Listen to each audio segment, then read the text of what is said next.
Oh, shit. I'm messing up all over the place.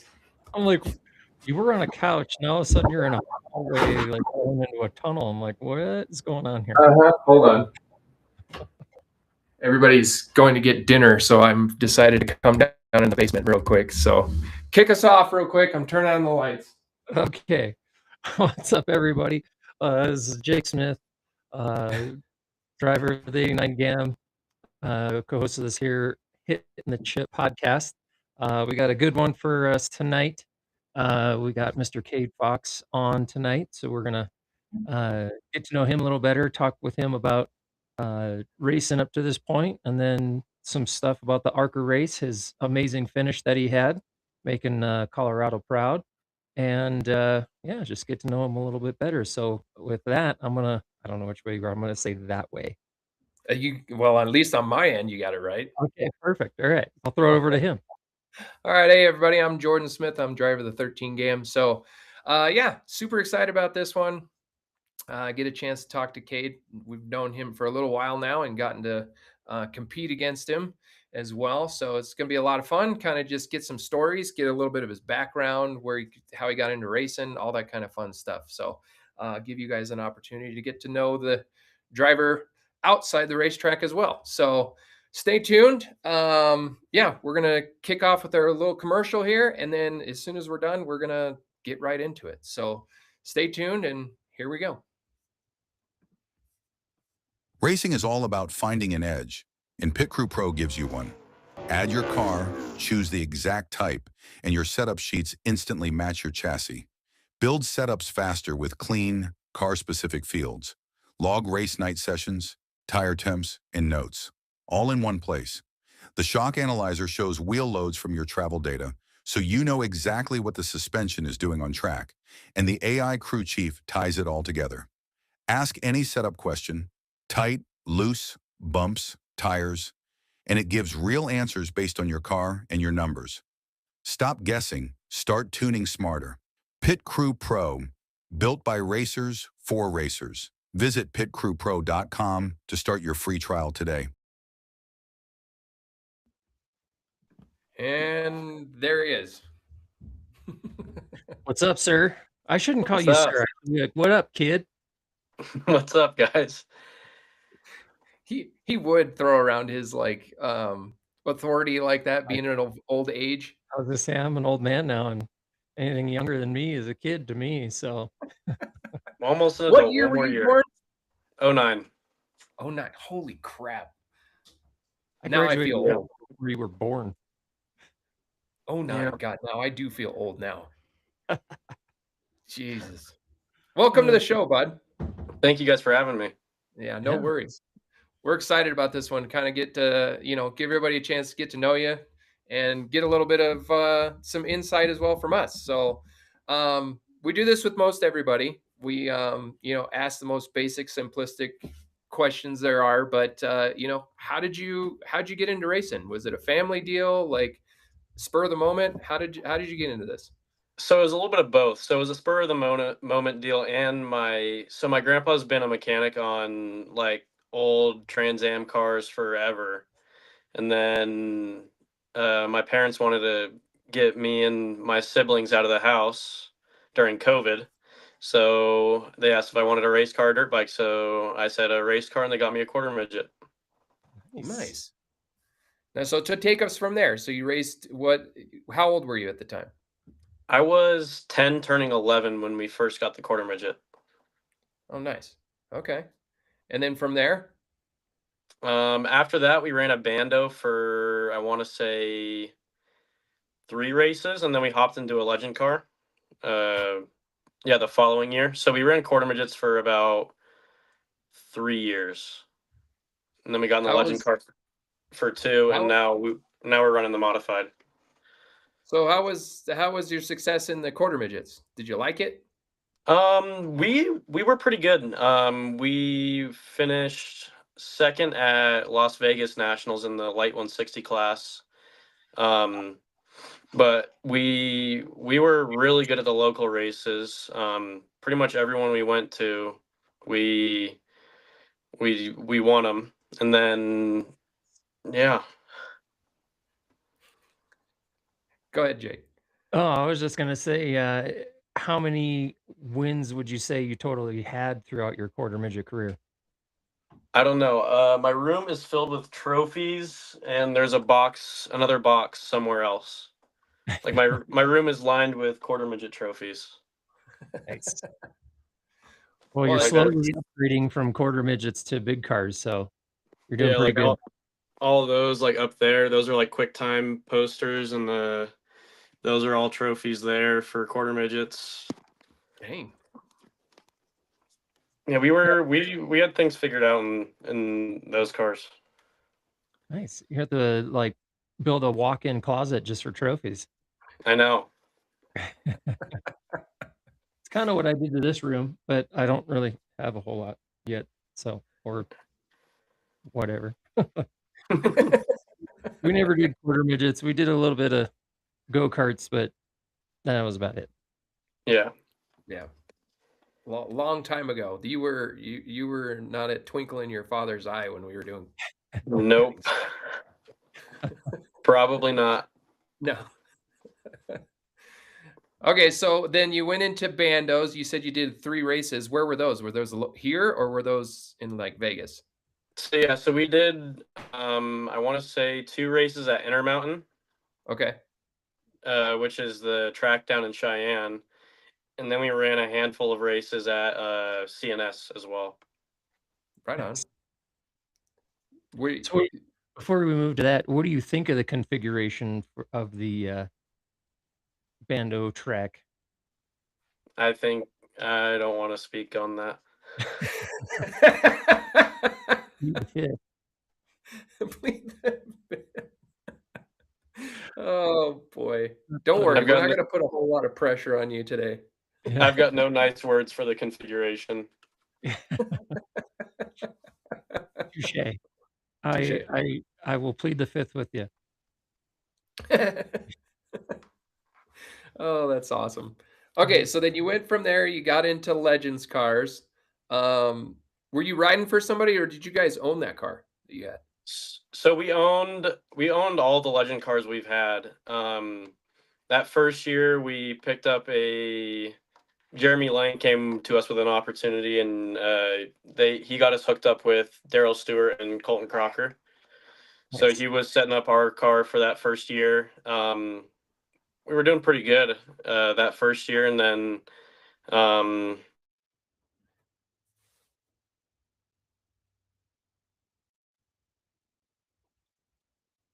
Oh, did we lose sound on him?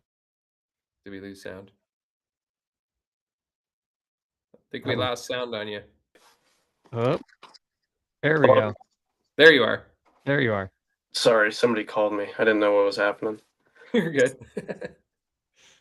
Do you guys hear any of that or no? We heard Jeremy Lang got you in touch with Daryl Stewart and Colton Crocker, and I think that's when the last we heard. Yeah, so we were pretty successful that first year. We won a handful of the short track races up at Highway 92 and Intermountain, and then uh, next year we came out and ran CNS, and we had a pretty good car all year. We were just never lucky enough to bring home a CNS one in the Legend car. Yeah. Was that the year that I spotted for you that one time? I believe so. Okay. I think so. Okay. Was it the white car or the green car? I think it was the green car. Yeah, that was that year then. That was the That year? last year in the Legend. Okay. Yep. Okay. That was a lot of Legend fun. Quest is hard, man. I mean, with how many people are in it and how many good drivers and cars there are, it's hard. Yeah, they're a handful. What's the comparison like now that you're in a modified? Compare it to a legend card for people. So modifieds are honestly just a big version of legend cars. Like legend cars are light. They're on a small tire. They're a short wheelbase, so they're really twitchy. They're really fast for what they are. They shouldn't be that quick. They're scary quick for what they are. And then the modifieds are similar. Like we have a ton of power. We're light, and we're on a small tire. So the modified drives like a big car. So like I don't know how to compare it to anything bigger because I've never driven a super, so like I want to say like everything I've heard like supers are like Cadillacs, like they drive nice, like and then the modifieds are just like the in between of like the legend cars and the super lates. Mhm. Okay. That's the easiest way that I know how to explain it. Okay. Yeah. That's a good comparison. I used to have a Cadillac, so I can understand the comparisons there. It's exactly the way you're imagining in your head right now. Like it was an old 86 Cadillac, like the 88. shocks were blown and it would over every bump. It did one of these. Like Yeah, we if had you he go had a fast pin enough, pad, it didn't even swear feel to like you hit the bump. It just kind of like floated over it. God. I'm not watching that. I wish we still had that car because that thing was a lot of fun. Heck We yeah. yeah. But anyways, So you had what 1 year in the pro trucks or 2 years? So we had I guess you could say 1 year. We ran about 5 races in that. Okay. How'd you like that? They're fun. I think they're underpowered for what they are. Mhm.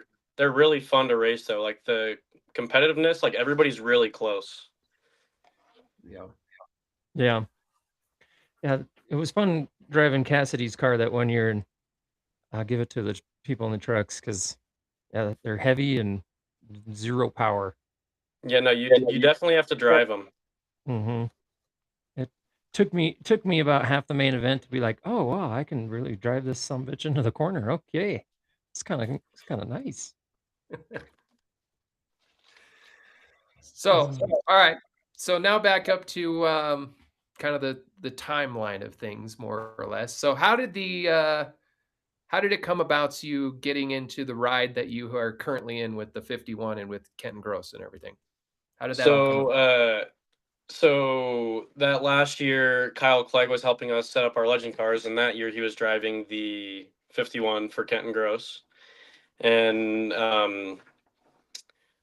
we kind of heard that he was backing out, going to take some more time for his kids, trying to help their careers in the quarter midgets and all of that. So he put us in touch with Kenton, and then that's kind of how that all came about. Nice, Yeah. nice. And did he say you can have the pick between this car or this car, or is he like, no, I want you to drive the black grease monkey? So Kenton said we could drive whatever car we wanted, and we knew that car was quick around there, so we picked that car. We put our motor in it, and yeah. Nice. Okay. Yeah. I mean, it's been a good car ever since we've been competing against it. I mean, Mhm. it's definitely it sucks like seeing the ass end of it all the time, but it's a damn good race car. That car is definitely a unicorn. There's something Yeah. about that car that is, yeah, And it's and something. s and that happens a lot of, you know what I Mm. mean? You just find one like, for instance, Jace is modified, right? Like, it's a 20-plus-year-old car, but there's just something about it that makes it fast. I mean, Mhm. doesn't matter who's driving it, it's just a damn good car. And not to take away from you because you still gotta go drive the damn thing, but, sometimes it just makes it easier than not. You find one of those diamonds in the rough and they just go to the front. I Makes your want to life say a hell of a lot I want to easier. say that modified is close to 10 years old now. I think it's 9 this year. Oh wow. Damn, I didn't know that it was that old. Yeah, I thought it was a little Yeah. more than that.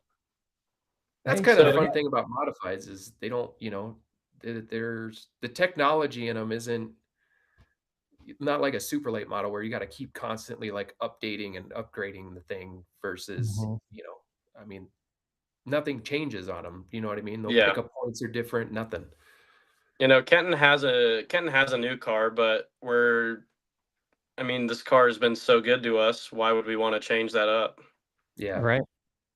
Yeah. Right. And almost won championship last year. What, 1 point was it? Yeah, I know you're still probably pretty bummed about that, aren't you? yeah, yeah, it wasn't.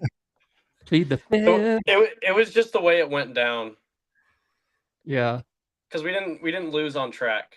Well, I Mhm. guess we did, but like It was off of like scoring. It was a scoring deal from what I know. Yeah. Yeah, because it was the that's first main event that was the one on that double feature night. It was the first main event that was the one that was, like, the one that had the discrepancy in it, right? Correct. So yeah, we won that race, and Eric finished fifth, but they scored him in sixth. And so they started him because they did an 8-car invert, I believe. Mhm, So they started him in fourth. So my argument is that he had a 2-point head start from the beginning. mhm. But yeah, so that was the point discrepancy, is that he finished fifth. They scored him sixth. They started him one spot ahead of where he should have, and then um, we thought we only had to finish fourth to tie him for the championship, which based off of CNS rules, we had more wins that year, so we would have won the championship if there was a tie. That's So right. we weren't pushing to fight for any more positions because that's a chance of wrecking the car. Mhm. So we kind of just hung out in fourth, and then they came up to us after the race and they're like, "Actually, Eric's the championship or the champion." Yeesh. After you did all the burnout and the, everything on the track and coming to the pits and like, "Oh, oop, actually, no, Mm-hmm. sorry. You just did all that Yeah. cool stuff for no reason." I drifted around 3 and 4. There was no burnout though. Sadly, It's no sadly, no burnout. no You burnout. no? Did you not go all the way to the fronts with the brakes and wanna hold them down or Nope, I didn't. I wanted to, but I didn't. Yeah, that's alright. My dad always said, "If we win a championship, you're not doing a burnout, just so you know that." I'm like, "Why?" "We ain't doing it." I'm like, "Oh, damn it. Let me do one, like, little bit of a tire squeal." Just My grandpa's reasoning is that that's more rubber to clean off the inside of the car. So mine was, I don't wanna have to do the work to try and probably refreshen the motor after you just, like, smoke it on a track. yeah, Yeah. after you're holding it on the chip for 30 Mm, seconds. Yeah. mhm. Exactly. Shit, I don't even think we have a chip in the car. Uh, currently, actually, I don't think so. I think we took it out because Yeah, I we're think yeah. yeah. Since Jake just get there and run it at 9,000 and not pay attention and Yeah. boom. Yeah. Oops. Sorry, Dad. Gotta get to that point first. Yeah, exactly. Gotta come close. Oh, jeez. So, okay, so you, we just talked about doing modifieds and stuff. Now, because of I'm assuming because of the relationship of what happened last year led to you being able to drive the ARCA car. What was it last weekend? 2 weeks ago? Yes. It definitely was the main reason. So Nice. who approached who? So we did. So we heard from a couple people that there was an ARCA team looking to throw me in a car, and that just happened to be Eric Reed. And then we approached Eric. It was like, we heard about this, and then yeah, we talked more, and yeah, that's kind of how that all played out. Right on. Nice. Yeah, because So his go daughter had ahead. a kid, so it was, like, perfect. Like, well, if he's not gonna be there, then I'll drive your car, sure. Pretty much. Pretty much. So tell us about the experience. What'd you Yeah. think of it? What are your from the driver's seat? How do you think you did? Because we all were cheering the shit out of you. So, I mean, walk us through that. It was a lot of fun. Cars are very similar and very different to the modifieds, as in their bump stop suspension. Mm. So I feel like I was already used to the way like the car dove into the corner and all of Mhm. that from the first couple laps I had in the car. Um, they're a lot of fun. They're tight, and they're a big tire car. It was a ton of fun. Yeah. Could you That was my first time in a full body stock car. Nice. Wow. Could you obviously feel the physical difference in the amount of weight and where your lift points and stuff were compared to the Yes. modified? Yes. It's a it doesn't feel like that big of a difference. Like watching videos back, it doesn't look like that big of a difference. On track, it is a massive difference. I'm sure. Yeah, because there So was a point in the middle of that race where it was like, "Well, I know you don't lift there, and these things must be that heavy where you're having to let off that early." But you were making it work, man. We were proud to that was fun to watch. Yeah, you're on the brakes hard in them. Yeah. yeah, yeah, it was a great show overall too because we talked about it, last week that there wasn't much to really see up front because the front two just kind of walked away with it. But from third on back, I mean, it was entertaining, and you were a big part of that. Mhm. Um, so, I mean, did you get a chance to talk to any of the other competitors? How were they overall? I didn't get a chance to talk to the top two, but I talked to a couple of the drivers that were also in the top 10. And at the end of the race, like they were just fighting tight, and like were losing their right fronts, and it's because it's less of like a tire saving game on like the rear tires. It's saving the right front because those cars Yeah, are so heavy. Mhm. yeah, yeah. Yeah, you could tell who was the number was it number 4? I do believe Yeah. he was the one you passed for 3rd. You Hmm. could you could tell he was late in that race right before you passed him. He was struggling to get that thing to turn. You could really tell you had to park it in the corner just to try and get it to turn. He was parking it pretty good in 1 and 2. Mhm. So, Yeah. what were some of the, I guess, efforts behind the wheel to try and save the tires the best you could? What was going through your mind, like early to midway through that race, to try and help yourself out for the end? Well, I knew the first half of the race and a little bit into the second half that I would have to save. So I was kind of just riding around and kind of just, I guess, just driving. I wasn't really trying to race anybody. Um, and then I heard the leaders were coming up before that first caution came out when Scotty got spun. And then after that, we came in, we made an adjustment, went back out, rode around for another 25 laps, and then kind of just started racing, and our car came to life. Yeah. Yeah, it did. Yeah, exactly. Yeah, it did. I Yep. think Ryan Sanders said you were like 3/10 faster than a leader the last, like, 10 laps of the race or something like that. And that's what I heard. That's what he was telling me. Yeah. That's Damn. pretty good. I Yeah. mean, granted you have a little bit of a leg up on some of them. I mean, just because you've had so many laps around that place, but still to be in a car that you've never been in before and at that level, really, with some of the best equipment in the country, Mhm. um, I mean, that's a hell of a job. You should definitely be proud of yourself because not too many people can go out there and do that exactly thing. Thank you. Like there's a bunch of people with ARCA car experience, but I have CNS experience, which I think kind of played into it since Mhm. I know the ins and outs of this track like the back of my hand now. Yeah, Mhm. So, yeah, no, I thought that for a first time out in a car I've never driven, we really proved something. yeah. So did they form fit you a seat or, like, do, like, a little foam thing beginning in the day, or did you just sit in what Eric's seat was? Sat in Eric's seat with a foam pad. Oh, okay. Yeah. He's about the same size, so it was more or less just kinda maybe squeezing you in a little bit better? He's taller than me, so I was having a hard time see out of the car. Oh, Oh, no wow. kidding.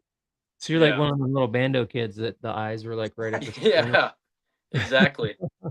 I can see Driving above the through steering wheel, Rio. but like the where the windshield comes down and where the dash hits, Uh-huh. for whatever reason, it sits really high in the ARCA cars. So I was having a hard time see over that. Oh. Interesting. So kinda knowing where the nose is, it took you a while to just kinda be able to feel it? Yeah. Okay. Interesting. Interesting that they're that high. You'd think they'd be a little bit lower so that way you better line of sight no matter who's Hmm. in the car. Yeah, because you think because those are just like old The old cup cup cars. chassis, essentially. Mhm. I'm And pretty sure then they are. I'm pretty sure they're like I think they're based off of 5th gen cars. yeah, yeah. Which those were I like those cars. The I 4th like gen and the them. 5th gen were my 2 favorite. Yeah. The 4th gen But was by far my favorite. yeah, I mean that's the best car that NASCAR ever had. Mhm. But Well, I don't know. yeah, I mean Those early those cars 2000 are cars were fun. yeah. Well, I mean it was essentially the same thing, just when they changed the body style is when they Mhm. really got like high downforce, and I mean they were ripping off some laps like crazy at different Mhm. racetracks. I Mhm. best era in my opinion was like So right through there.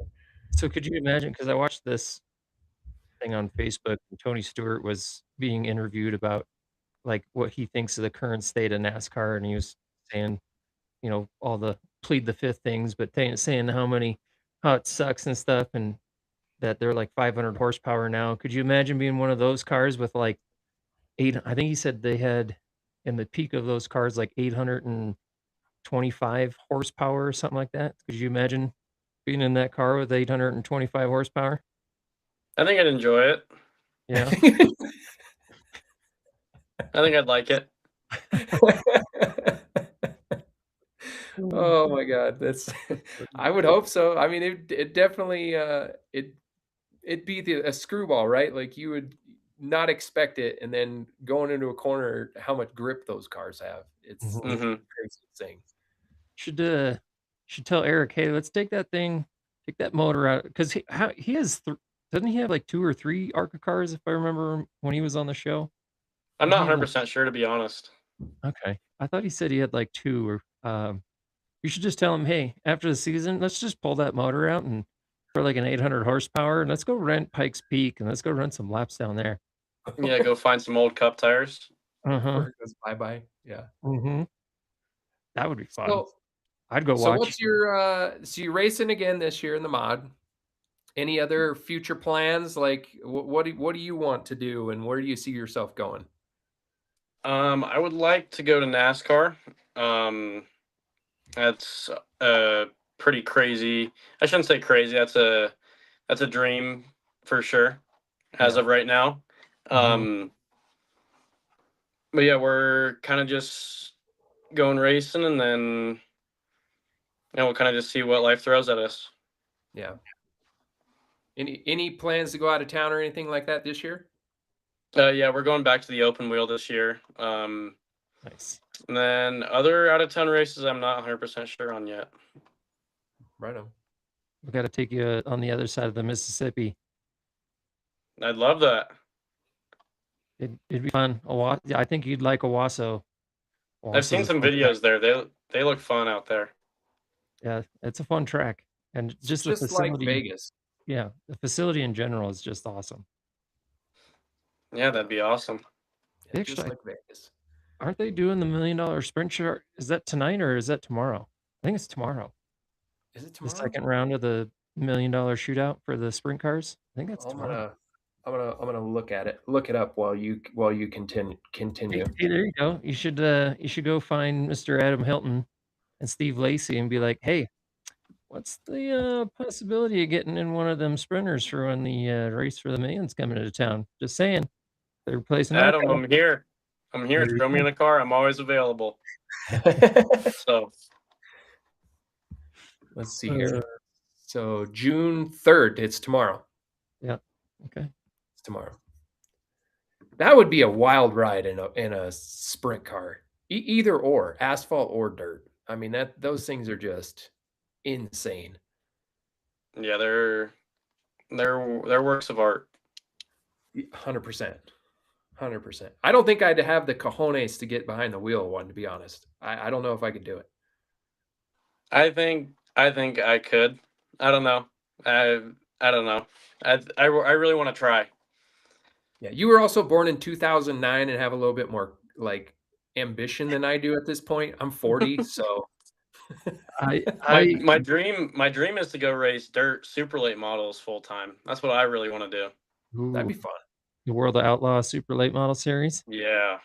There you go. That Hopefully that you would be got pretty those. badass. Hopefully you got those big sponsors in your back pocket.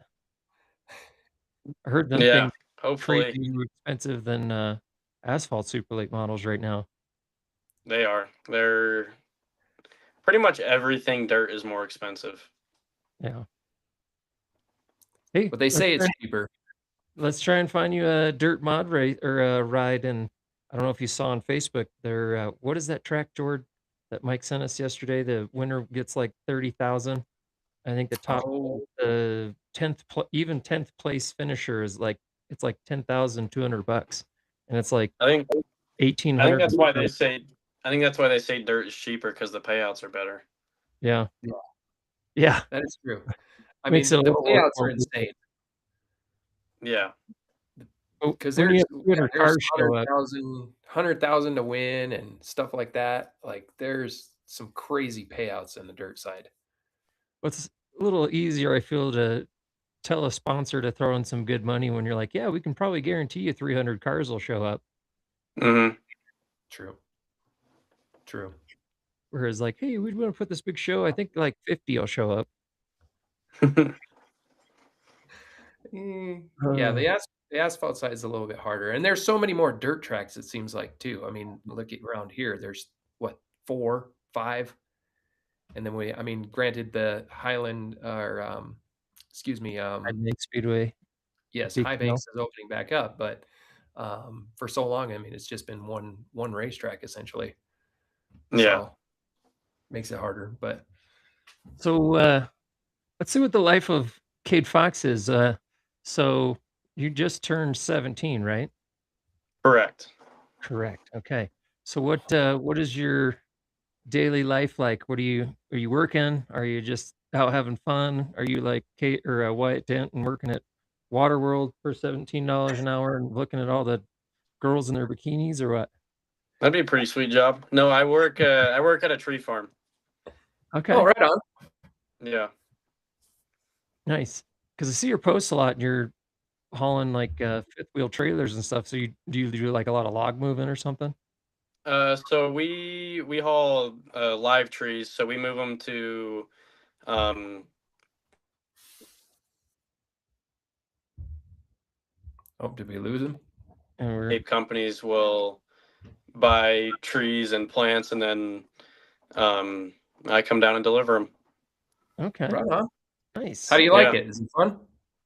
It's not too bad. I like driving, so it's I really like driving with a trailer for some reason. I don't know why, but yeah, I enjoy it. So you're saying if NASCAR racing isn't in your future, you at least maybe get in the hauler and drive the hauler around the United States? I wouldn't complain. I wouldn't mind doing that either. I think that would be fun. Get to But go yeah. see some badass racetracks and, experience I mean, shoot, just take it there and watch the race and then drive it home. Oh, Oh, did we lose him? we lost him. We lost him. Somebody's Oh, probably well. trying to FaceTime him at the same time. He'll he'll be back on. Yeah, well, he'll be back on. But that's interesting. I didn't know, I mean, didn't know any of that about him, um, his background or anything. I didn't know that none of his family was really into racing or anything like that. Mhm. Yeah. It's always fun seeing people like that, and they coming from not having anything, Mhm. no support system there, right? Like, and having some success. That's Mhm. awesome. Yeah. Yeah, especially his grandpa being like, "Hey, that's you wanna do this?" Like, "Yes. Yes, I do. Yeah. Yes, I do." I mean, we Love were that. fortunate enough to have, multiple race car drivers in our family that we could lean on to get some pointers and whatnot. Mhm. But yeah, that's awesome. And to see Yeah. him do so well in an ARCA car, I mean, that was still crazy. Yeah. The fact that he had to put a phone pads in and he still couldn't see over the dash. Put a put a couple of, uh, phone books underneath him. No, yeah. Poor reaching back to what Wyatt Dent was saying about how he didn't even know what a phone book was. Yeah. "What's your phone Oh, book?" that's hilarious. That's hilarious. Hopefully, he'll get right back on here. It looks like he's watching. Let me just throw him a message. Hey, Huh. use that link. Yeah, use that link we sent you. Just jump right back in. But yeah, we'll as soon as we get done talking to him, and I think once he gets back on, we'll kind of open the floor to you guys that are watching. Mhm. If you want to start shooting questions, whatever you want to ask Cade, feel free to start shooting off questions right now, and then once he gets back on, we'll start asking him. And then right after that, we'll kind of go into last weekend's There he uh, is. races. There he is. Yeah, I don't know why I completely lost you guys. We'll just start calling you Brian Sanders Jr. Alrighty, that works for me. His was just like glitch out like crazy. I know, I was watching it. It was, yeah, that was pretty nasty. Uh, He felt so bad afterwards too. He was like, "I'm so sorry." I'm like, I mean, it was just I felt bad for you. You'd be just talking, and then all of a sudden we get like glitches. But You know, I didn't know if that um, was me or you, so I was kind of just sitting in there waiting for you guys to come back on, and then I see one of you guys text me, and I'm like, oh shoot, I'm completely disconnected. but yeah, so we kind of opened up the floor to the people watching to ask you some questions. It's always fun uh, seeing some of the interesting ones that come through here. But yeah, if you have a question for Cade, feel free put it in the chat, and we'll showcase it here. But so since you've had some good success so far, what's your most memorable win? Ooh, I don't really know. I want to say honestly, the first legend race that I won. okay. First legend race I won, it was at a short track, but we were in a battle with Trace Walker Scott all year. We're fighting for Rookie of the Year for the Legends Association. So that was always a big one. The first modified win was a big one. And I guess the first one this year was also a big one. Oh yeah, you won that first feature of the double feature, right? Yeah. That's right. Yeah. God, it What seems are like so what are some long. racetracks you wanna go to that you haven't been to yet? Um, And in what ooh, car? I don't think they race our type of modifieds out at Tucson, but I really want to run Tucson in the modified. I just want to see what it's like because I know it'd be bad fast around that place. Well, I will give you a boast of encouragement. They do run the same style modified, so if you wanna go run there, I would highly recommend it. It is a Oh, badass race. sweet. It Yeah, I'll is have to try that then. badass. I think they have like a rule on the open motors, but I know that their main rule is to run crate motors, right? If I Um, remember right. kind of. They've definitely been more laxed on the open motor rule. The biggest thing is the carburetor, like a certain type of carburetor, but if you're an out of town car, they work with you. Yeah. Spoiler size is a little different, and they use a different tire. They use I think it's the D800 that they use down there. Mhm. So it's a little harder compound than what we use, and it's a slick tire. But I'll tell you the one thing that racetrack, it's definitely abrasive. Like on those tires, Hmm. it's abrasive as hell. But it's fun. Like three wide racing anywhere on that racetrack. It's badass. And then I also want to run Irwin. I wish Irwindale was still open. I've been there multiple times with Zach Morris when he Mhm. was running super lates. Mhm. So, and Nick Cooper as well. So I've been there multiple times watching them. I really want to run that track in a super late and a modified. That Yeah. track was so cool. Yeah. Yeah. It's sad that got torn down. I know. I'd have loved to have gone watch a race there. It Go help was it it was pit a with a super race. cool facility. Yeah. Yeah, that whole area, that was a tough one to see when they closed that, and then you were hoping they would just close it, and then maybe something would happen or they reopen it. But then when they tore it down, it was like shit. It's Yeah. screwed. Oh yeah. So, but they actually built that racetrack, a little bit of history, based off of Tucson. Really. Yeah, Hmm. that was Irwindale was kind of it was supposed to be a mimic of Tucson Speedway. because they wanted to be able to Well, have like multiple lanes that you could race with it, that kind of thing. So Mhm. I guess it wasn't too far off then. no, no, it was definitely it was more racy, I would say too. Yeah. No, I Yeah. agree. I think Yeah.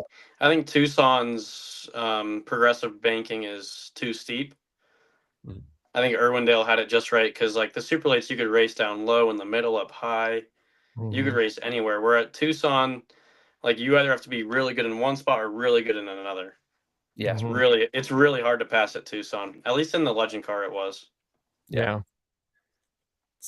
It's it's different and modified, that's for sure. Is Like it? it's definitely different. I mean, you can make it work all over the place. That you're just your pickup points just change a little bit. But I Right. mean, from when we raced down there, I mean, it was a kick in the pants. It Wait, I it took raced me a while to get used to it. I Yeah. It's raced in that definitely one? tough. Huh? I raced in that one? Shit, where was Well, you I? got what, 20 At laps? like 12. Okay, so we got some questions come through. I'm gonna shoot these off right real quick. This comes from Janice. So, what is your favorite car so far? I've really enjoyed the modified. The whole racing in the modified because it races like a big car, but it's still an open wheel car. It's been really fun to race in that car. Yeah, Right I on. still owe you one, by the way. What do you mean? Mister, "Oh, just don't let Eric Reed pass you, Hey. and, I'll run behind you." Hey. Nah, like, "You dick." I'm just kidding. Uh, Uh, okay, you wanna this one's kind of funny. So this comes from Valerie. How long do you think you would last in a zombie apocalypse? Wanted to do an off the wall question. That was out of left field. I don't know how to answer that, to be honest. Um, Oh my god. yeah, I don't even really know where to start. Oh, Oh, it's okay. You don't have to legit answer that question. do you have, like, a big rack on the front of your truck, like a big bumper on the front of it? I don't right now. No. Oh, I was gonna say you could just run a bunch of them over and just keep going, but I mean, I still could. I'm on 37s right now.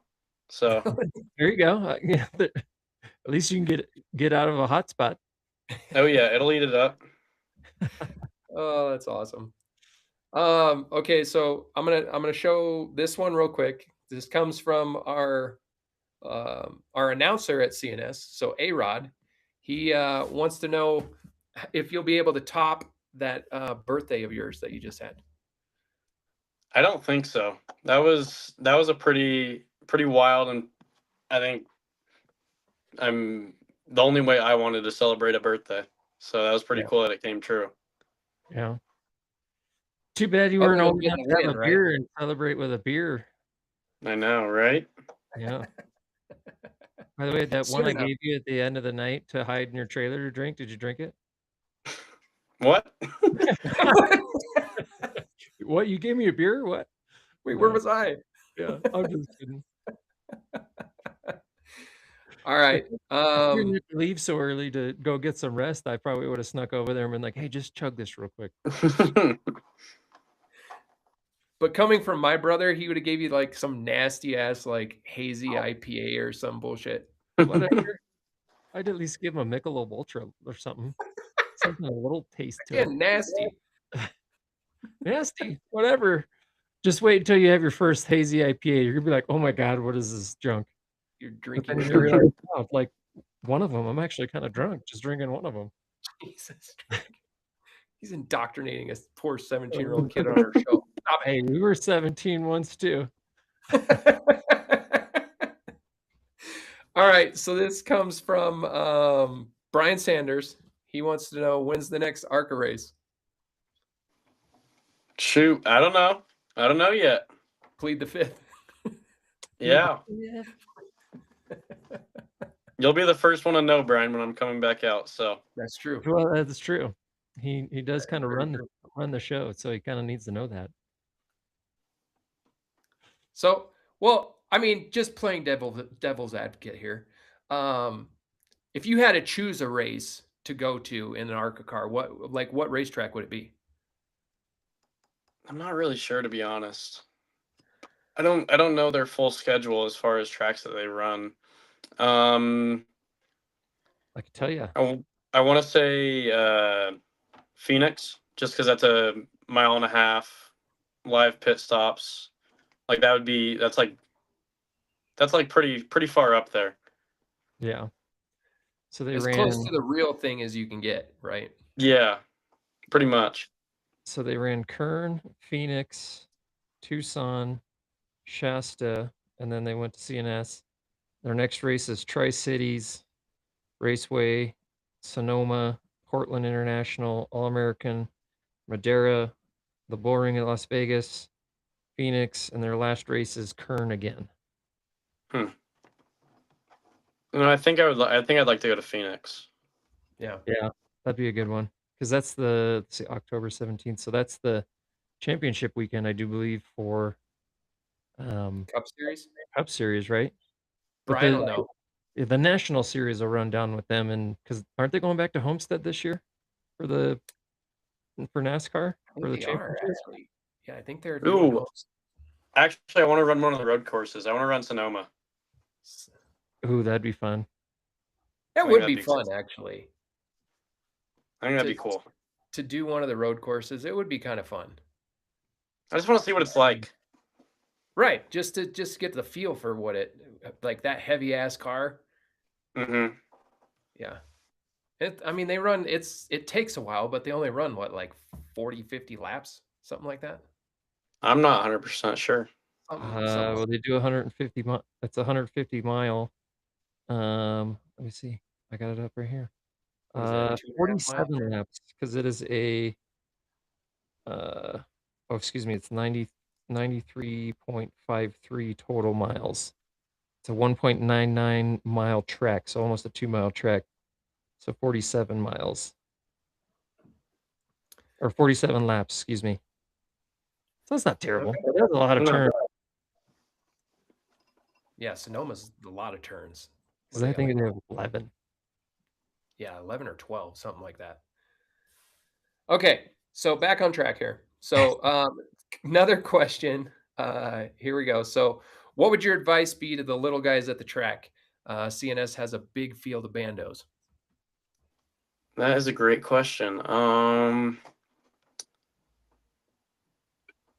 don't really know. I guess you kind of just got to keep your head down. Like don't let little things get to you, because that happened to me. I let a lot of little things get to me, and then I get angry, and then I start driving the car different. Like you just got to, when things anger you, kind of just throw it out the window and kind of just keep on driving how you are. If you keep on making the same mistake, then change something up. But don't change up everything because of one little mistake.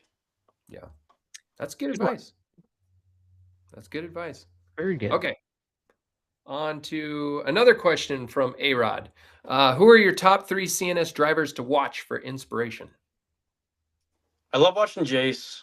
Jace is really fun to watch. Ooh, that was a great question. Watching Colton in a legend car was always fun. He was always somebody I liked watching in a legend car. Mm-hmm. And then, shoot, who else? I want to say Kyle in a modified. Kyle Ray or Kyle Clegg? Clegg. Kyle Clegg. Yeah. He's damn good in a modified, that's for sure. Mm-hmm. Him and my rear bumper met quite a few times. Okay, let's see. Oh, this is a good one. So, who is your favorite race car driver? This sucks because he just passed. It's been Kyle Busch forever. Yeah. Yeah, Yeah, it's always been Kyle Busch. It's always been the M&M's car. Yeah. Yeah. My mom liked the M&M's car no matter who was driving it, just because it was the M&M's car. Yeah. Kyle did pretty damn good in that car. Kyle's always been my idol, so. Yeah. Yeah, it sucks because I mean he early in his career he was he had the arrogance about him and he just rubbed you the wrong way. But when he became a dad and everything, he became you started cheering for him more because Yeah, he he wasn't a wasn't such a hothead. dick. Yeah, he wasn't a hothead and shit. I mean, I wanted to see him win the Daytona 500. Like the Yeah. last couple years, it was like, come on, man, get that Mhm. freaking win finally. I Yeah, think I no. started becoming a fan of his that year when he got in that accident at Daytona and broke both his legs and then came Ah, back and won the championship that year. yeah, That's when I was like, "Damn, that's a hell of a race car driver to miss, what, handful of races with 2 broken legs and then come back out and you get a waiver and you utilize it and go and win the championship with it." It's yeah. pretty good. Okay, let's see. Do we have any more? I don't Well, think we have any more we questions. we had one that was, "What is your favorite ice cream?" Oh, yeah. Little Um, oddball question there.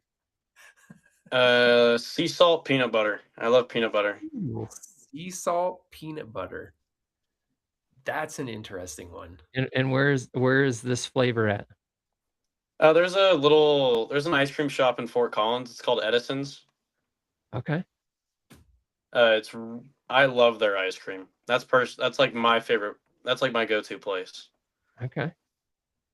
There's I used to work for this bank, and there was a Sweet Cow right next door, and anytime they got a new person to work there, they had to, like, spontaneously make some random order, and then they'd just come bring it into the bank and be like, "Here, you want this concoction of blah, blah, blah, blah, blah?" I was like, "Yes, yes, I do. I will take it." And they had some great ice cream. Yeah, like sea salt and peanut butter, stuff like that. It was delicious. I Man, love anything with peanut butter. Like I love Nutter Butters. I love Reese's. Anything peanut butter is my jam. Right on. I think my wife just became a fan of yours because she loves peanut butter too. She likes the Dairy Queen where you get, like, the chunk of peanut butter right down the center of it. Sh Yeah. Yeah, every time. So, all right. So one final question for me. Um, so when it comes to racing modifieds, how long do you see yourself racing these things for? Do you have any, uh, you know, in the near future? Do you want to go race supers if you get a chance to do that, or change it up, go run late model, anything like that? I think as far as CNS goes, we're gonna stick with the modified. Yeah. We really like that modified, and Kenton has been really good to us. We see no reason in changing things up. But we do have plans in the future for something else. Right on. Hey, Right on. stay tuned and like Cade Fox on Facebook and watch his, content, huh? Yes, pretty much. Pretty Pretty much. much. Awesome, dude. Well, thanks again for coming on. We really appreciate it, and it's been great to get to know you. And it's been a lot of fun competing against you the last couple years, even though I only got to do it for a handful of races. Um, keep on the path. You're doing a good job. Keep kicking ass, and hopefully, you get rack up some more wins this year. Thank you guys. Thank you for the opportunity. Yeah, no problem, dude. Yeah. Well, before you go, do you wanna take this opportunity to kinda do a little thank you or anything you wanna say before you go? Yeah, I got to thank my parents, my grandpa, my sponsors, Grease Monkey, and yeah, everybody that helps out in the car. Kenton Gross, everybody, anything helps. So we try to thank everybody. Perfect. Awesome. Awesome. Alright. You gonna Well, be at the good luck track the rest of the way. Cool. Thank you guys. you gonna be at the track this weekend? I might be. Yeah. Okay. Well, we'll either see you this Saturday or next Saturday. Yep. I haven't gotten that far in my week yet. Still got All time. right, bud. You take it easy. All right. Thank you guys. Yep. All right, see you. See you later. There he goes. Him and his wings. You couldn't really tell the angle of the light behind him, but when he first came on pre-show, he had his like hair flipped up and stuff. Yeah. Yeah, we were giving at him a first little I thought shit. he cut it, and he's like, "Nope, didn't cut it. It's just I got out of the shower and it's just extra fluffy." I'm like, "Okay, good. Don't cut that hair." Yeah, he's a great kid. Um, you know, he works hard. They do a good job, and Mm, like you said, it's he's putting in the time and the effort, and he has some big aspirations. And you know, any young driver like that, you always root for him and hope that he can, you know, start to gain some momentum after that success he had in the ARCA car. If he gets another yeah, shot to go do it again, or maybe the other opportunity he's talking about, you know, he can fulfill that dream that he wants to do. So, mhm. but Yeah. It's good to get to know him and have everybody else get a opportunity to kinda see the kid that we see in the pits, roaming around, and he'll come talk to us all the time, stop by the pit and, spend 10 minutes, talking to us, and yeah, it's always a good time just to sit down and chat with him, so, yeah, um, was, much appreciated that he got on the show, so, definitely wanted to highlight him after his fantastic run with the ARCA car, so so I guess let's talk about this last weekend. I'm gonna pull it up. I did you watch it? I didn't watch it this I last weekend. We're pretty I did busy. watch I did watch this last weekend. Okay. I forgot what the official was the Sonnemer Sunbelt Sunbelt Summer Scrum? Scramble at Short Track Scorcher at CNS. A Holy short track scorcher at CNS was the title of like the sure, sure, highlight. sure. A-Rod, I gotta give it up to you, man. I would probably fumble my words saying that, especially to, 5,000 plus people sitting at CNS. I'd have been like, "The sun sponge" excuse me one second while I restart this. Did you say SpongeBob? SpongeBob SquarePants? Oh, no, I mean Sunbelt something? Oh, No, yeah. but, no, it was a good weekend because we had the pure stocks, the sprint car non-wing sprint cars, um, what else was there? The trucks double feature and the figure eights, I do believe, and that was the only And Oh, and the there was quarter midgets, the yes. quarter midgets. The quarter midgets had a, nice little special intermission, which that was actually really cool. We'll talk about that when we get there, but, um, I don't really wanna talk about the heat races. I mean, they were just that they were heat races. They're always good and, sets the field. Um, the first feature for the pro trucks, though, we'll talk about that real quick, Yep. because there was a couple things that happened in that race that, I just wanna pinpoint, but, it was a good race. Don't remember who started on the pole. I wanna say it was, like, Brett Yackey or Brian Yackey and Happy or somewhere in there. Those guys were, because I think they went heads up off of qualifying, if I do remember. But it was some good close racing. It kinda seemed like I don't know if it was just the time of day, but there was a lot of single car spinouts, and it was just kinda interesting, how many cautions they had just from, like, single car spinouts. And then they were trying to get, like, the trucks lined back right back up because it was like they do 2 laps, boom, they were the choose cone and bam, it's like, "Hey, we're getting going right back to it," right? So, um, I think there was like a 4-car battle or 4-truck battle between Brian, um,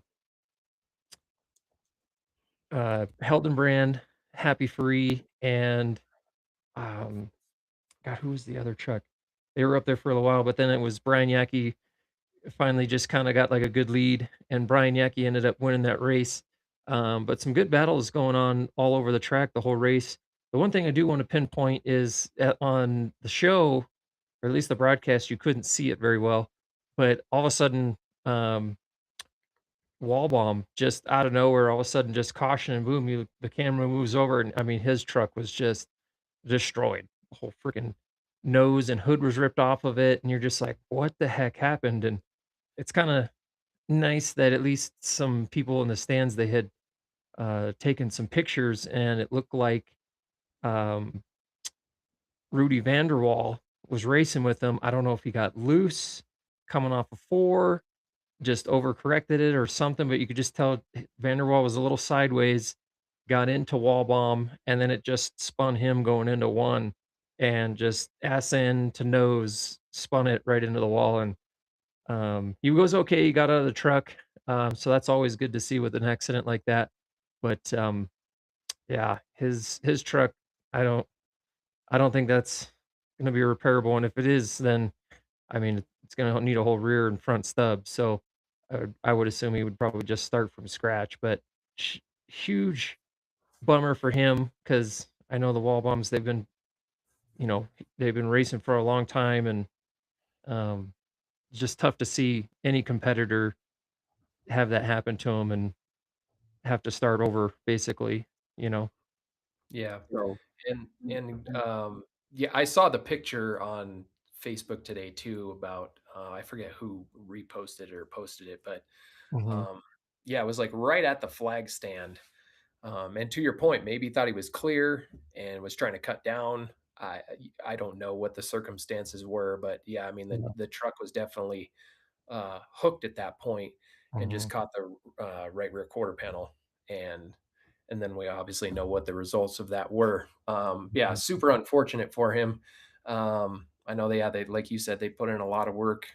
Everybody puts in a lot of work on these machines, but you mhm, know, trying to get some success going for 2026 and early in the season, you have unfortunate circumstance where yeah your car is pretty messed up because I saw pictures of them posting it and yeah the left front frame horn on that truck was pretty well messed up and the radiator was all caved in and mhm, so hopefully it's not as bad as what you think but you never know. um, right. I mean like what we we dealt with last year we didn't think looking at it it was going to be that bad and then once we started going through everything you're like yeah this thing's just a paperweight now so Once you get a body off of it and you can actually see everything from an overhead view, you're like, "Mm, yep, that's not straight." yeah. Yeah, Yeah, there's tends to be a lot more bent than what you originally think, and hopefully mhm, that's not the case, but, you know, I mean, it's, shitty part of racing, that's for sure. yeah. That sucks. Uh, I guess that's why they don't allow insurance on race cars 'cause, insurance companies be losing a lot of money. hey, there we'll we'll talk about that later. There is insurance for race cars now. What? I yeah. I need to call my I need to call that guy right there then and be like, "What the heck? What's going on here? Why am I not insured for my Not race car?" quite what you think, but Okay. I was I'll like, tell you about it later. that's my father-in-law, so if he's holding out on me, I'm gonna go over to his house right now. We're ending the show, and I'm gonna be like, "What the hell, man?" It saved us Anyways, a lot of heartache from last year. yeah, no shit, we spent a lot of money. Um So congratulations to Brian Yackee. He was the winner of the first feature for the Pro Trucks.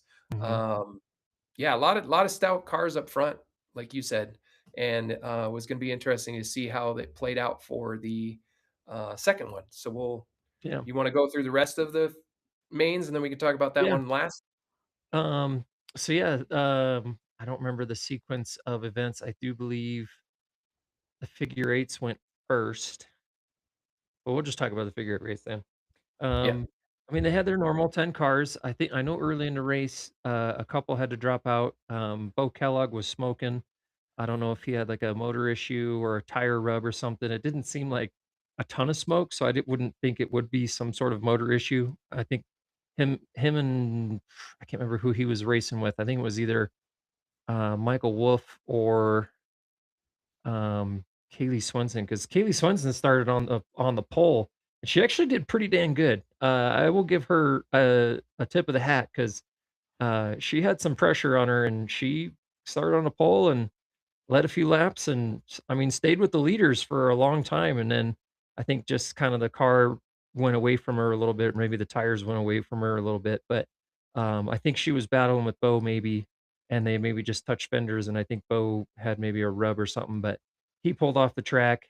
And then a couple other cars I do believe pull off the track. So never want to see that with a, kind of a smaller car count.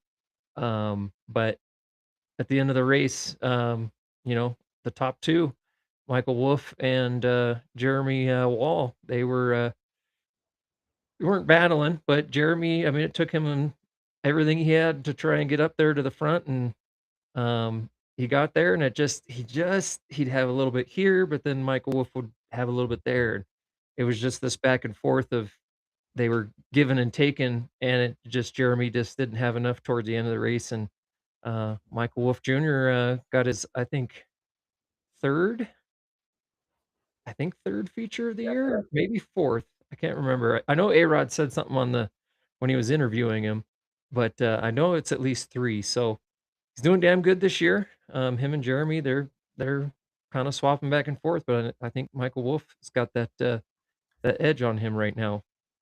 So And then, I mean, yeah, those 2 cars, and I gotta give props to Isaiah Proctor because he came in 3rd, um, and I think he and started that's toward the back too. another really good finish for him. Yeah, Mhm, he's had a good start to this season so far as well. mhm, So, but like you said, I mean, those 2 are the class of the field. We're not gonna beat mhm. around the bush. I mean, those 2 cars are really, really good, and they do a lot of work. I mean, they put in Jeremy's one of the hardest workers I know, that's for sure. I mean, that man just doesn't he eats, sleeps, and breathes race cars.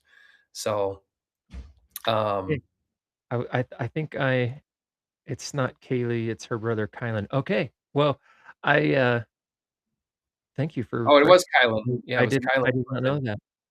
Yeah, I just looked on the website. It was Kylan. Yeah. Well, then, excuse me, Kylan, you did a damn good job to start up front and hang out with those guys up there and keep the car up front for a good little while there. So, excuse me, thank you for everybody. I wasn't watching Race Monitor. I was just kinda trying to, like, have my earbud in my ear while my wife was reading books and trying to watch the race on my phone. So I didn't really know who was in that 67, but I do know both of them race. I guess Kylie's not racing right now. Oh, that 'cause she's in the spotter stand. That's right. Understand. She's the Yeah. spotter, official up there. I forgot about that. But I didn't know if she was or wasn't driving still. I didn't Yeah, know if she would go do that or how that worked out, but yeah. yeah. Well, maybe Yeah. she, just hung it up and was like, "Hey, I wanna work for the track for this year." So, well, Kylan, good job, buddy. Um, I really wanna talk about the pure stock race. That was a good race. Dude, I did watch some of You that race. you went back and watched some of that one? I mean, from lap 1, I will give him props because I don't know who started on the pole or, like, the first 2 rows. They didn't seem like they got a good start to the race. Mhm. 'Cause then all of a sudden it was like the fast cars kinda, like, behind them. All of a sudden, they got through 1, they didn't go 3 wide like we've been told in all the pit meetings, "Don't go 3 wide into turn 1," but all of a sudden they went through the apex of 1, it was like, "Okay, we're fair game now, we're past turn 1," I and was all of a gonna sudden it say, was like 3 wide all over the track, but going into the corner, it wasn't 3 wide, coming out of the the corner, corner it was 5 wide at that there point. was yeah, I think there was Yeah. 3, 4, and 5 wide, yeah, kinda, like, right there in the middle, but It was I like a will give bee's nest, dude, it was just oh cars everywhere. yeah, I will give all those pure stock drivers a big round of applause for that because, I mean, there was probably some door banging a little bit here and there, but not one car wrecked out of all of that chaos to start that race, and there were some cars that were rim riding that wall and Mhm. never touched the wall. I was very surprised that they all came out clean and nothing happened and started a yellow or a caution to start that race because that was just crazy. It was like, "Okay, all right, floodgates, let's go," you know? So, but, yeah, it started kinda mellowing out a little bit after about, I think, 3 or 4 laps. I mean, shoot, Tanner McKim just all of a sudden I think he started, like, 8th, just Kyle Larson to that thing, went to the top, went around everybody, got up to, like, 3rd, got around 2nd, and then got to the lead and got out to a little bit of a lead. And then, what is it, Maury Christner in the Mhm. 60? I think he kind of was in the middle of all that mess trying to get around some cars and then finally got into second and took him a handful of laps to catch Tanner. I did notice that Tanner coming out of going through 1 and 2, he was really good. Going into 3 was really good. Coming out of 4, it was like you could just see him just get on the gas, and the car would start to push a little bit, and he just kept a little bit of wheel into it, and it was just he would come a little wide off of 4 to get to the wall, and it was just scrubbing just that little bit of speed, and that's where Maury was catching him. It was like, "Hey, stick to that bottom until you come out of 4, just stick to the bottom and then go to the wall," you know? But, I mean, that kid's doing a damn good job. I mean, Maury and him, they were racing side by side for a couple laps, and then just Maury finally, got by him there. Um, I mean, it was such a good battle up front there that, I don't think the camera really kinda went back and watched some of the other, drivers, but I do know there was a lot of good battling going on from, like, 5th probably through about 12th. I mean, there was a lot of cars just racing pretty good with each other side by side, and they went green to checkered. I love that, especially in that class in the super stocks when they're battling like that and 3 and 4 wide, and come out clean and no cautions. I just absolutely love that. So, but, yeah, Maury Christner, good job. Took the win. I think Tanner came in 2nd. I don't remember who came in 3rd. Do you have that pulled up? Yes, I do. It was I didn't, hold on. I had it up and then I clicked off of it because I just had another point I wanted to kind of make about the pure stocks here in a second. But I got it. uh Derek Spalding. Yeah, Derek Spalding and then Giovanni Scamecca was 4th, and then Kenny Bolus was yeah. 5th. Which we've talked about, Giovanni. He's been doing pretty damn good this last, year and making strides, and, I think he kinda started toward the back, if I remember right, too, of that feature, so for him to get up into 4th, excuse me, pretty darn good for that kid, so, again, hats off to the pure stock drivers all around, did a fantastic job. I thoroughly enjoyed watching that race. It was a lot of fun. Like from the get-go, you know, the inversion I think was perfect. Um and like you said, hats off to them because it was crazy watching them go into turn one. You're like, oh my God, there's gonna be a wreck. Because they were seriously like 3 rows deep, 3 wide, Mhm. coming off that corner. But yeah, I mean, they all did a fantastic job. It was a lot of fun to watch. Good racing overall. You know, both the pure stock division and the super stock division they've put on some of the best shows so far this season to begin the year, Mhm. even though we're only a handful of races into it. Mhm. Um, they do a really good job of putting on a really good show. So yeah, I mean, fantastic, great job by Maury. Um, he's done really really well.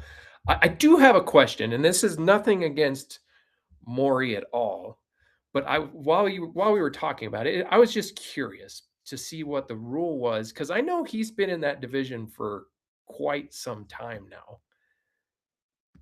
I think well, I know he was in it last year.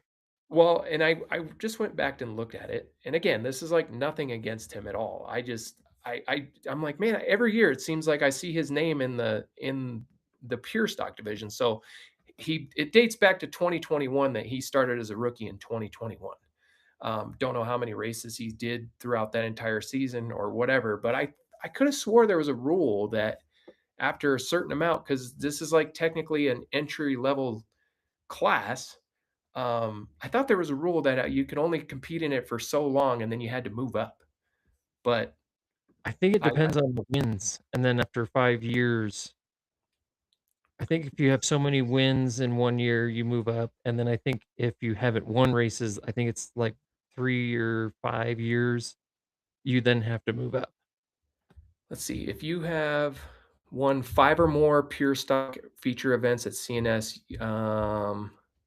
Yeah, you automatically move up. Let's see. You can't compete in it if you've been in any other division. Um, if you have finished top 10 in points in the last 4 years in any other division. Okay, yeah, no. That's what So it yeah, was. I guess so. Yeah. So there's no real technical rule against it. I thought there was, maybe there used to be, and then they got rid of it. I don't remember, but Yeah, yeah, I it's I think, like, 2 years ago, they had something and then they changed it. then they changed I it. think you're Yeah, I right. think you're right. Yeah. Okay. So anyways, Yeah. awesome. The Yeah, so, yep, again, Maury Christner, good job. Yeah, good job. Um, and then the wingless sprint cars, um, it was good. I think there was 10 of those out there too. Let me just go back and look. There was 9 9 feature event. 9, yeah. Yeah. Um, so I know they're trying to grow that class, so there's nothing wrong with 9 cars. I think, I think the what was it last year they had about the same amount. I Mhm. know Adam Hilton raced in that one last year, so he wasn't in this one, but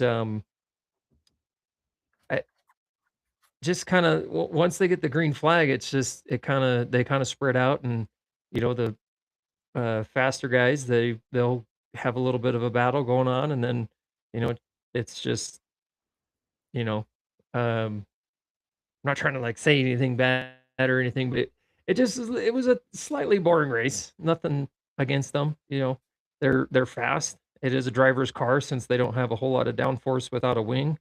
Yeah, So it was kinda fun to watch just how each different driver handles it, and, yeah, just seeing them doing this in the yeah, wheel. yeah, There was one spot, because I know they had a couple cautions, couple, single car spins. There was a incident where I do believe there was a car that spun, like, right in front of about 2 or 3 guys. I think Frank Denning was, like, right there, and he really had to kinda get on it and kinda dirt track sprint car it, just to avoid it. I think he even said on Facebook how we didn't just wrecked 2 or 3 cars right there, and came out pretty clean is pretty amazing. So hats off to those drivers. I know it's probably a massive handful to race those things.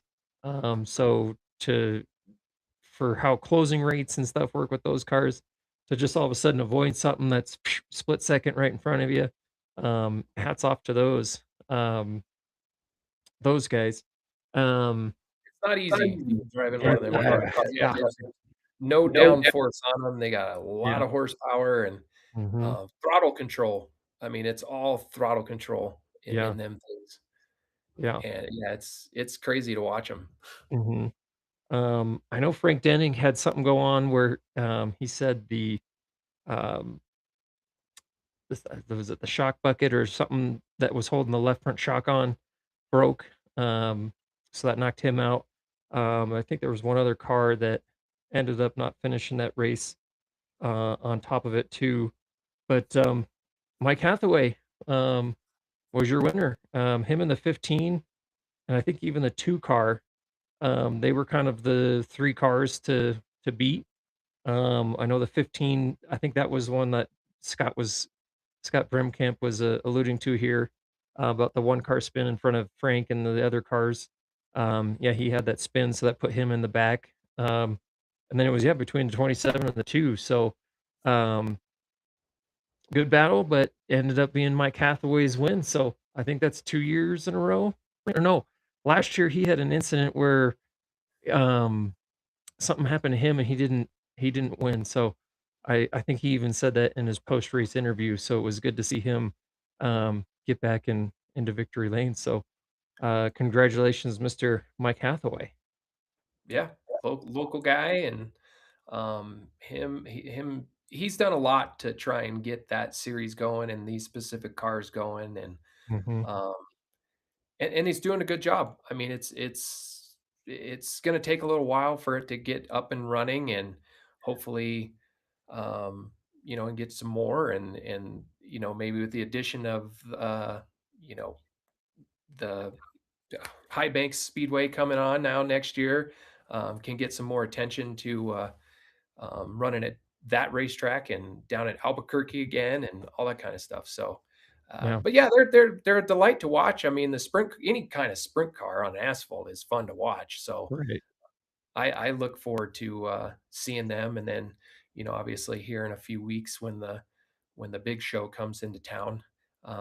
Looking forward to that, and a lot of those same guys are going to be competing, in that specific race when they put the wings on them. So, mhm. yeah. it's gonna be a lot of fun. And yeah, great job. It's good to see Mike get a win. That's awesome for him. And, uh, definitely a positive from last year. There was no incidents of Yes, scariness. So, yes, hats off to that everybody went home safe and all in one piece. So, yes. That yes, was that was a scary situation last year, if everybody remembers, and um, yeah, no issues. yes. Thank God. Thankfully, everybody was safe and again, yeah, had a good race. So, Yeah. um, yeah, and then Pro Truck feature number 2, I was a damn good race. There was a lot of uh, racing going on to start that race, and then right in the middle, I don't remember. I know it was an 8-car invert because Brian Yackee ended up having to start 8th. Um, I don't remember who started on the pole, and the results aren't on my race pass. I don't know if my race pass wasn't working last week or not, but There's been a little bit of a struggle with it so far this to begin the season for some reason, but, oh no, um, here we go. is it up finally? Yeah, I think I might have just been on the wrong day, maybe. I thought I was on Saturday, but apparently I was not. Um, lineups. Here we go. Lineups. Feature 2. Tanner Fat started on the pole. Tim Coate, Tyler Davis, Dalton Webb, Travis Rowe, Chris Hillenbrand, Happy, and then Brian. Yeah, so it was a full Got it. 8-car invert from the first one. Um, I think the race started off really well. There were some good battles. I think the 9 car or the 9 truck, um, like probably about within 4 laps, made it up to like 3rd. Was racing pretty good with Tyler and Tim and Tanner. And then just all of a sudden, those top 3 guys, Curtis, Happy, and Brian got up there and um, all of a sudden it was like a 3, 4, or 5 car battle. And then just as the race kind of started going on, Curtis just started getting it hooked up and started just slowly putting away. I know it took Brian Yackee a little bit longer to get up front from starting in 8th, having to work his way through those guys.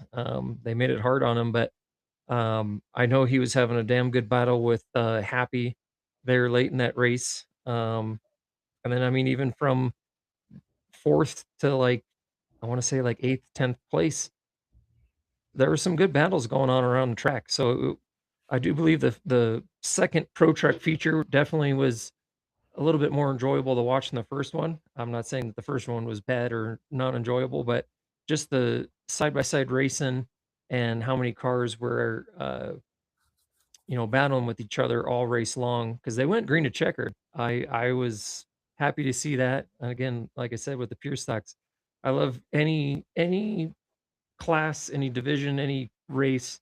If you go to green to checkered and you're having good racing all over the racetrack, that's fun to watch. You know, would love a caution here and there as a driver. If you're sitting in like 4th and you got a little bit to catch up Yeah. and you want to see a caution, but at the same time, you know what? As a fan, seeing green to checkered and no wrecks and everybody went home safe.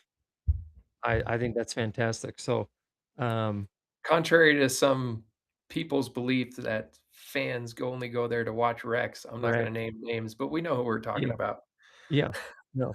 As a part Uh, car owner, driver, mechanic, crewman, all the above on your own car and cars with his and then the 2 bandos, and then everybody I think watching the show and anybody at any small local track would tell you they don't wanna see cautions at all because they don't wanna be the risk of being in that caution, so, definitely would rather bring the car home in one piece, and go green to checkered and not have any cautions and then just be like, "Oh, what could have been?" But when you have cautions, it's just like, it's great in the moment, but then at the same time, like we've always talked about, cautions breed cautions, so it's like, I'd rather go green to checkered. If I can yeah, catch up, great. If not, just wasn't the night, you know?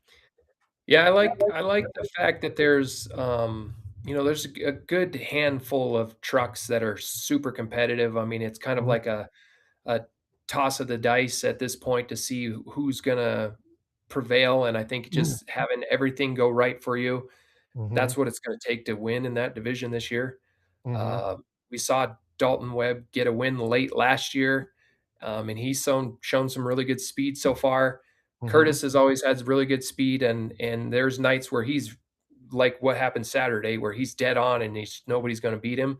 And then there's nights where they're just a little bit off, and that's what kind of makes that division a little bit fun to watch, is because you just never know. There's not just one person. It's like, okay, if he just gets a chance, he's just going to run away with it, type of yeah, thing. right. Um, I think, yeah, there's a good handful of people that have a good opportunity to win any night. Oh, yeah, I mean, even, like, Travis Rowe, Yeah, who yeah, finished 10-2. yeah, who I think finished 4th in the first feature, so, yeah, he started, 5th in the, um, 2nd feature. He won already this year, and he's always shown some good speed, and, Mhm.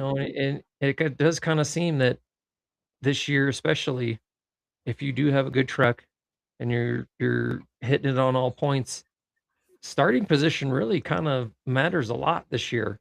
Yeah, I don't know if it's just something with the track right now, and when you get into that dirty air as they call it, um, and it's just harder to get up front and work your way up front and um, passing cars. But um, shoot, if you're kind of mid pack or 10th, 12th starting position, and you're having to work to try and get up in a 30 lap race, it's a lot harder, and it seems like when you have those good starting positions, kind of, I would say, at least by row four, that kind of seems like a good number of being row four or higher.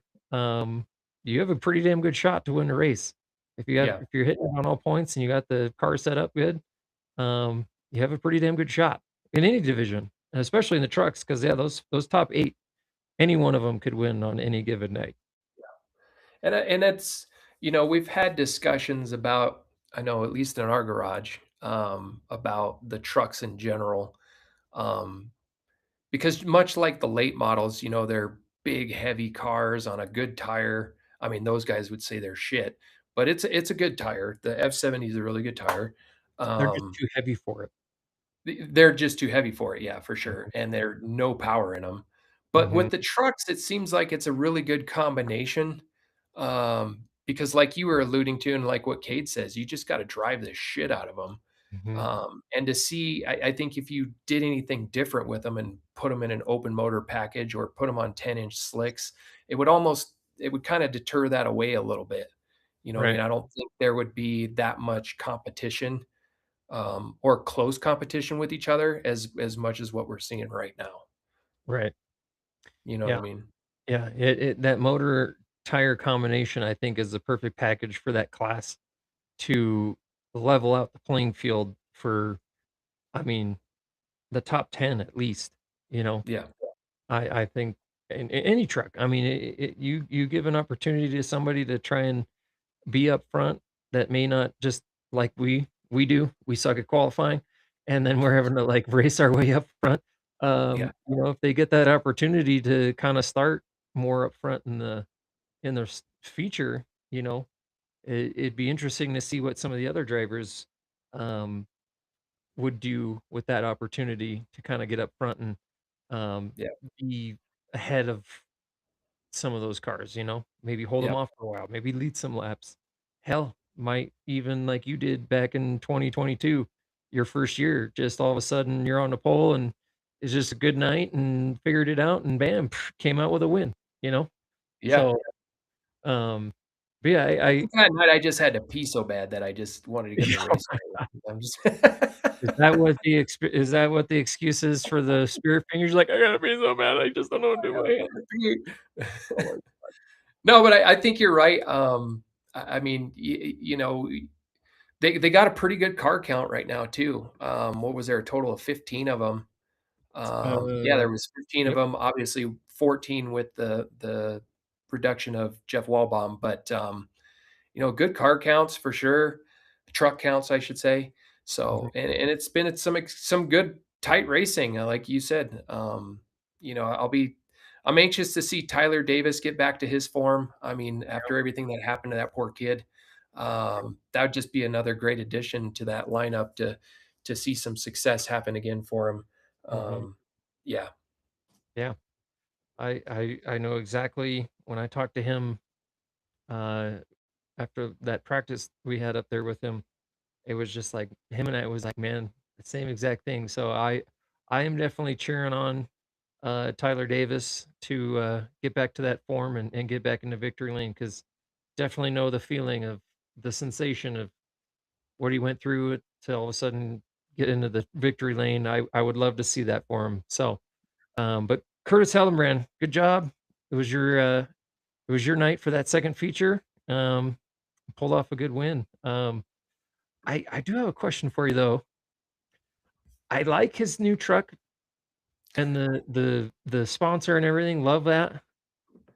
I don't know. Do you like the paint scheme he has this year or the one he's had in previous years? I like this one better. Do you? Yeah, I like this one a lot better. Nothing against like the green. I didn't think there was enough contrast with the number Yeah. to really make it pop. Because I'm kind of a traditionalist. I love seeing the number be Focal the point. eye candy too. There's a Mhm. lot of people that kind of like blend them and do that kind of thing. But the chrome number I think looks really good, and that's a clean Yeah. look for that truck. Yeah. My favorite looking truck is Travis Rose.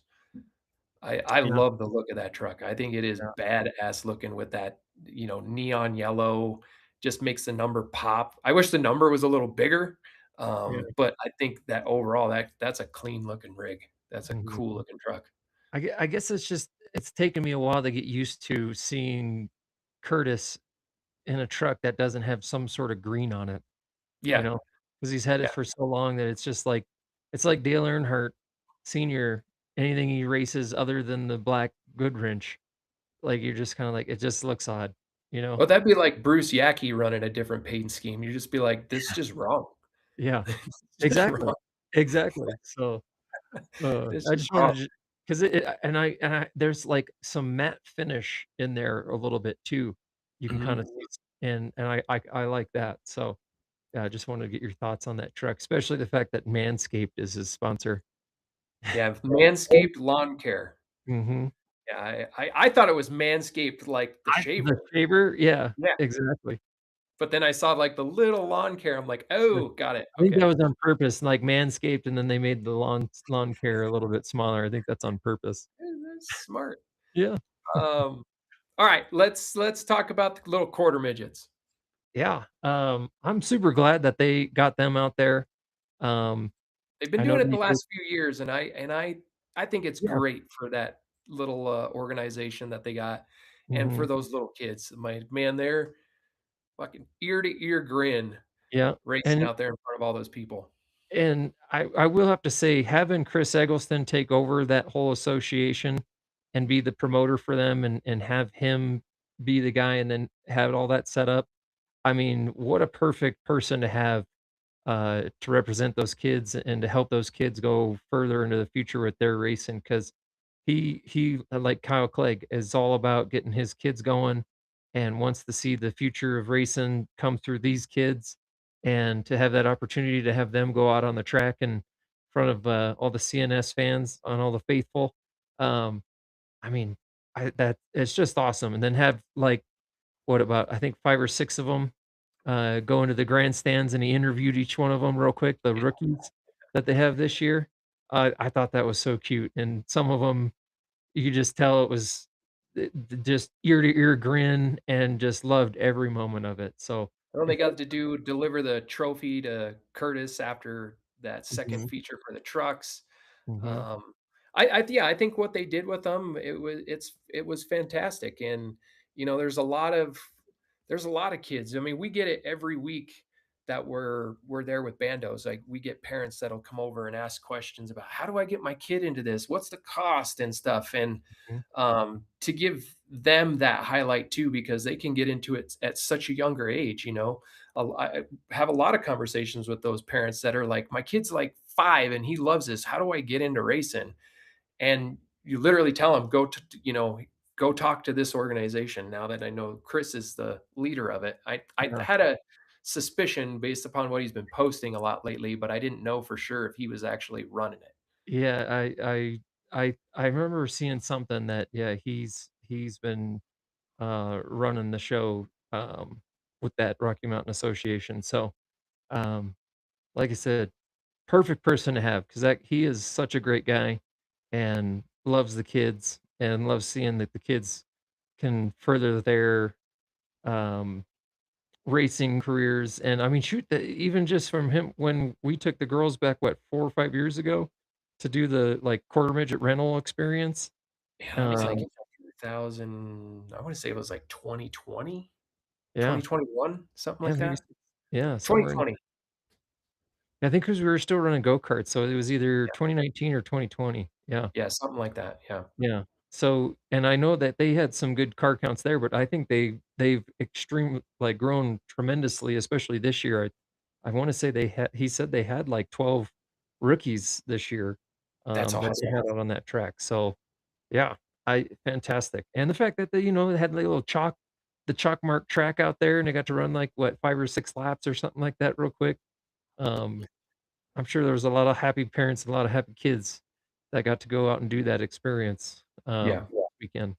So, hopefully, fingers crossed that maybe, we can just have, like, a one night a year where they actually, each one of their classes maybe gets, like, 1 race or I don't know how many different classes that they have, but maybe at least There's just quite a few, but I'm in agreeance with you. I think it would be fun to, even if you had it right after, practices were over, right before you start all the heat races, that type of thing. Kind of like Mhm, what they do with the bandos, just let them go through right, and start practices a little earlier, and then let them run one race and right in front of mm, that many people. And mhm, um, like you said, to see kind of like the increase of overall driver participation, because mhm, that's only going to leak into CNS, right? Like in the future, right, if the kids keep on that path, they're either going to get into bandos and they get into legends or pure stocks, whatever. I mean, it all starts there, right, really. I mean, it really does. So yeah. Hey, you never know. It might be something that's already in the works. We don't know. we don't So, know. but it'd be cool. I think that would be great to see those kids do that. Yeah. So, But good uh, night. It was a good night of racing for sure. yeah, I think, and then this upcoming weekend, so give a little preview for this upcoming Saturday. We're already in June. It's crazy to think it is going to be a hot one. It's projected to be 93 degrees outside. So if you're going to the racetrack this weekend, make sure you drink a lot of water. true. Um, it's been some crazy storms, I know, though, this last few days, but yeah, it's projected to be in the mid 90s this weekend. So it's going to be the late models, the legends, the bandoleros, the figure eights, and the drift X and circle drags. So there's going to be a lot for sure. It's going to be a fun weekend. Looking forward to it. Mhm, Kids will be back out there. Hopefully, we have another successful night. This will be my kids' last race at CNS for the year. Yeah, because we're going to be moving to Tennessee here at the end of the month. Unfortunately, yeah, this will be their last race here, and then yeah, they're emotional. Let's put it yeah. that way. They're emotional. They're bummed. They're It's bummed. Yeah, they're we bummed. understand. And it was kind of funny the other day, kinda updated all the points, because they kinda I don't know what happened with the, Bando points when they updated them after the Memorial Day weekend, but they didn't add in the feature from the Memorial Day race into the total points. So it was still kinda like the same as the week before or their race before. So they finally updated it, and Addie's in the lead, and I think Nora's like 4th or 5th or something like that, but just like, handful of points behind. And my dad's like, "Shoot, we need to get 2 more so that way they can have 2 out in Tennessee and then 2 here, and they can just fly back for every one of their races, and they can continue racing and try and, win a championship." It's like, "When did you win the Powerball?" I know, that was "Oh, my hey." question. It was like, "Who's paying for that? Yeah. I can't do that." Did you bury some money in my backyard that I didn't know about all them years ago, and you're gonna unbury it all of a sudden?" Yeah, that'd be a miracle. Wouldn't that be the shit if he was like, "Oh shit, you're right, I forgot "Oh, about yeah, I that." forgot about that box. I think it's right over here. Remember that It's tree for a that we rainy bought? day. Yeah, I buried it under the tree." Today's that rainy day. Yeah, today's that rainy day. Oh my god. But yeah, Yeah, but looking forward to getting back out there this weekend. It's gonna be a lot of fun. yeah, Um, yeah, it's gonna be a good time. It's gonna be a good show. Good mhm, lineup for sure. Be spotting for Tanner Scarberry again. Give it a go. See what we mhm, can do. Help him out. Trying to get him to the front, but yep, it's gonna be a tough one. That's for sure.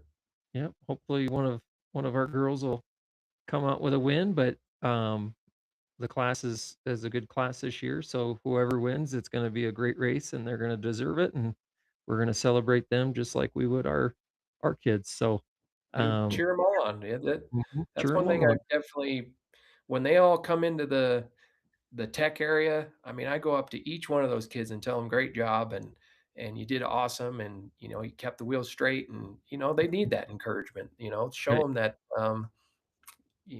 that that it's fun. It's what racing's all about, is trying to make this fun for those kids, so, yep, exactly.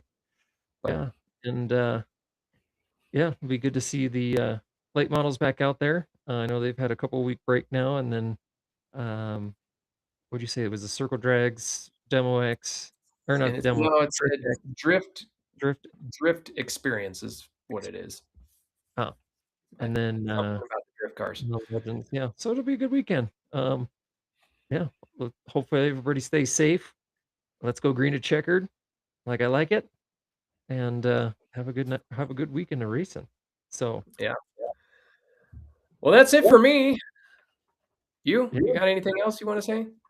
um, I think, I think he's still watching. Hopefully, he's still watching. But we definitely want to get Mr. A Rod on next. So, Mr. A Rod, I will be either messaging you in the next couple days, or I'll see you this weekend at the track, and we'll set something up. So, probably won't be next Tuesday's show, but it'll probably be pretty short, after that. So, Mr. Arad, expect to message or see me at the track on Saturday, and we'll get you on here next. So, would love to, especially your all your posts kind of made me giggle and a little happy too. I got a little jealous of his news coverage last week at the Fan Expo downtown, and he was interviewing all kinds of uh, Comic Con people and all the comic book nerds, as I love to call them. 'Cause I am one, so I can say Yeah. that. Um, It was pretty funny, like, if you don't follow A-Rod on social media, go do it. He yeah, he did a great job. It was pretty entertaining and it funny. was Brian A. Rod. Oh, shit. Where is A. Rod right now? Jake Quellen. Jake Wellen. Yeah, so, yeah, would love to hear his story, how he got into, being the announcer at CNS, and what he thinks of it so far. This is his 2nd year? 3rd year? I think 3rd. I think 3rd too. Here. So, yeah, Yeah, 3rd. we'll find out. We'll hear from him. So, but for So, me, just good luck to everybody this weekend. Be safe. Like George said, it's gonna be hot. So fluids, fluids, fluids, and let's uh let's have a good night of racing on Saturday. absolutely. So, thank you all again for tuning in. Thanks again to Cade Fox for joining us and, giving him some stories to tell and whatnot. So, it was good to sit and chat with him for a little while, and, yeah, for everybody watching, like, share, subscribe, do all the things. We appreciate the support, and we'll see you guys at the racetrack this weekend. So, thanks again for tuning in for Hitting the Chip with Jake and Jordan. We'll catch you guys on the flip side. Have a good night. Have a good night.